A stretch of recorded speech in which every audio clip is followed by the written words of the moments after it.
Sveiki, brangus prisijungiečiai, gerbiami Ignalinos atominės elektrinės darbuotojai. Šiai dienai tikriausiai bene aktualiausias klausimas tai yra darbuotojų veiklos vertinimas ir tolimesnis bazinių atlygių peržiūrėjimas. Prasidėjo trečias veiklos vertinimo etapas.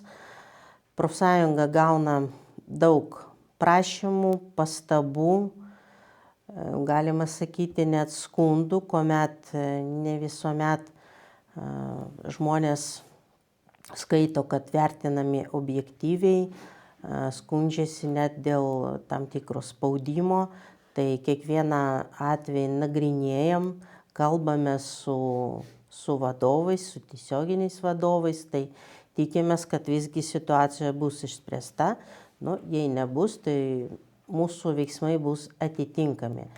Šis etapas yra labai svarbus, be galo. Mūsų profsąjunga pateikė pasiūlymą valdybai dėl rėžių peržiūrėjimo, kurie nebuvo peržiūrėti jau 3 metai. Taip pat dėl skatinimo dalies, skatinimo fondo paskirstymo.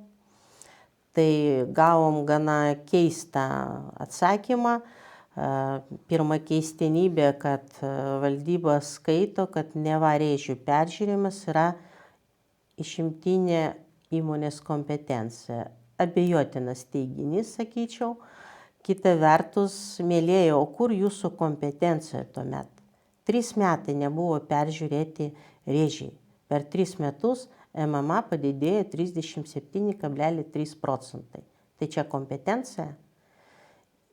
Tai čia vienas klausimas. Kitas dalykas, mes taip pat nurodėm ir finansavimo šaltinius. Tai yra 337 000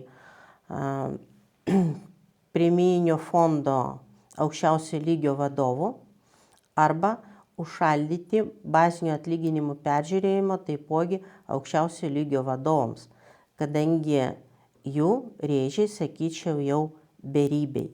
Tai netoleruotina ir kalbėti tuomet apie išorinį ir vidinį teisingumą, tai, sakyčiau, ciniška ir reikėtų matyti valdybai, įmonės vadovai susimastyti apie atsakomybę prieš darbuotojus, prieš pavaldžius darbuotojus, specialistus, kurių dėja mūsų manymu taip pat nepavyksta pritraukti.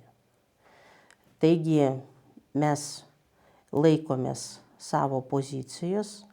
Gaila, kad valdyba pasižiūrėjo mūsų galva ciniškai ir formaliai į tokį svarbų klausimą. Tai šiame etape taip pat mes žmonės raginam kreiptis, tikrai ir pažadam ir konfidencialumą, santūrumą, suprantam, ant kiek jautrus klausimas ir drauge mes tikrai išspręsim ir pasieksim teisingumą. Nei spaudimas, nei subjektyvumas ar kažkokie asmeninės simpatijos, antipatijos čia nepriimtinas. Kalbam apie įmonės veiklos efektyvumą ir specialistų išsaugojimą. Tai esant reikalui mes taip pat kreipsimės ir į Seimą, ir į Europos komisiją. Tai yra būtina, bet kol kas sprendžiam ministerijos lygmenį. Klausimas jautrus, liečia visus.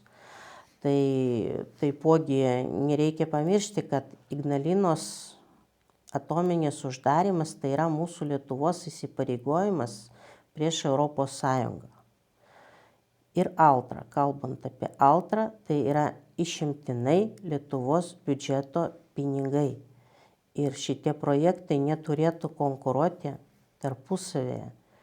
Mūsų darbuotojai Ignalinos atominės elektrinės neturėtų būti įkaitais kito projekto manomai, galimai, šviesi ateitis ir panašiai.